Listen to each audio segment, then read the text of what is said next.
C'est simple, hein. Avec la sollicitation importante des structures hospitalières, c'est-à-dire les soins critiques, la réanimation, maintenant ça réunit les deux indicateurs qui signent la présence de la quatrième vague, c'est-à-dire les contaminations élevées et puis maintenant les hôpitaux qui commencent à être encombrés et pris et sollicités. Donc nous sommes bien dans la quatrième vague Delta, sans confusion avec ce qui pourrait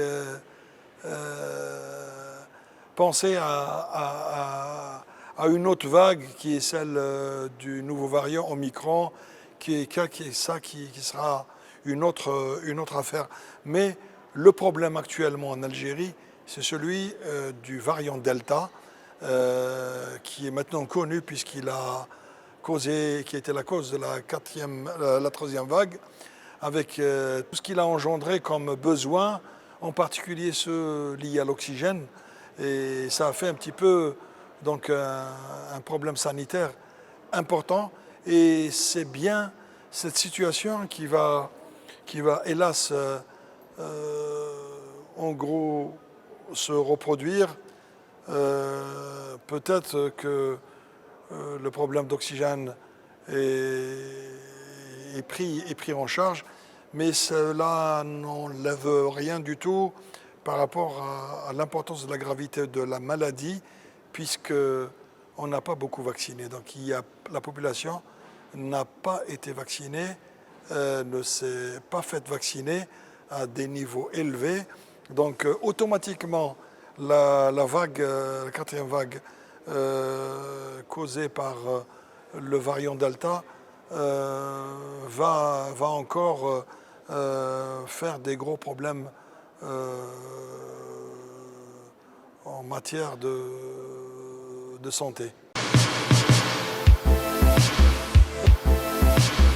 La NSS, l'Agence nationale de sécurité sanitaire, a déjà communiqué largement par rapport à l'importance de la vaccination, en apportant toute son expertise par rapport à l'efficacité de cette vaccination et avec des données scientifiques importantes qui apportent la démonstration qu'en quoi le vaccin a un gros avantage.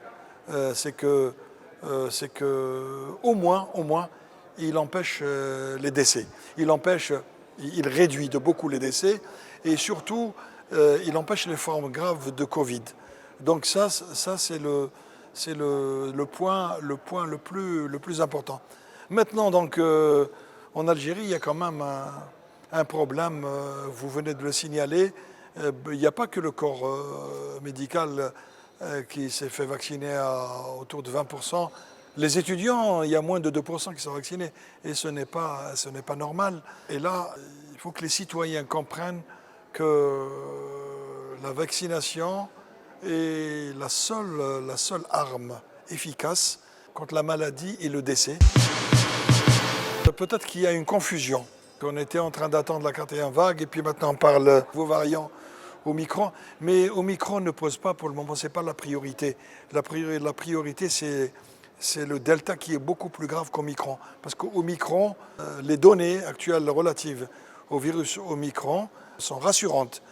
Peut-être inquiétante au début parce qu'on dit qu'il est très contagieux. Il est plus contagieux que le Delta, mais il est moins dangereux quant à la gravité de la maladie, quant au décès. Les patients visiblement ne meurent pas, qui sont contaminés. Et là c'est un point important. Donc, mais Omicron, si les données se confirment, comme quoi il est contagieux, il ne tue pas, alors là, ce sera l'idéal, parce qu'il pourra nous apporter une immunité collective et qui va aider la population à se défendre. Mais il ne faut pas laisser la place au Delta, la vague que nous vivons actuellement, sans vaccination. Delta va générer d'autres variants qui sont peut-être beaucoup plus graves. Donc là, on va retomber. Actuellement, les données actuelles, Delta est beaucoup plus dangereux qu'Omicron. Je pense que c'est la situation idéale pour venir à bout de cette pandémie, parce que Omicron va... Là, vous citez un cas de décès, mais ça ne représente rien du tout par rapport... C'est peut-être quelqu'un qui a une pathologie, hein, donc on ne va pas se fixer par rapport à un cas de décès causé par Omicron. Delta et puis les autres virus d'avant, et ils ont tué des milliers de personnes. Ce n'est pas une seule personne.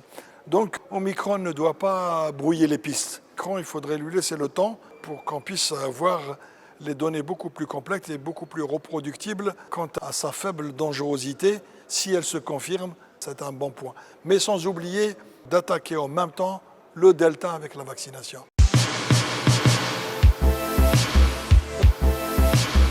Écoutez, actuellement, il n'y a pas lieu de fermer les frontières.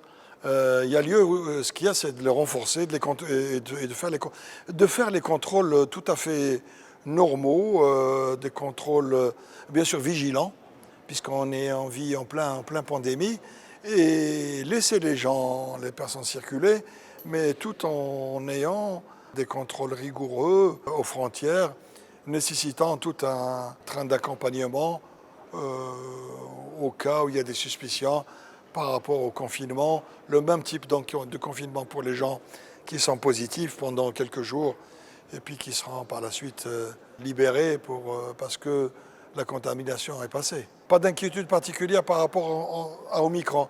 C'est pour ça que je répète, si on pose ce genre de questions, c'est qu'il y a des confusions. Et l'inquiétude, elle doit porter sur Delta. Delta et la vaccination. C'est la seule possibilité, parce que Delta peut, si on le laisse sans vaccination, il va générer des variants probablement peut-être même plus dangereux. On vient de discuter d'Omicron et de ses caractéristiques. Même s'il contamine beaucoup, il ne tue pas, il ne donne pas de maladie. Donc il n'y a pas de quoi s'inquiéter.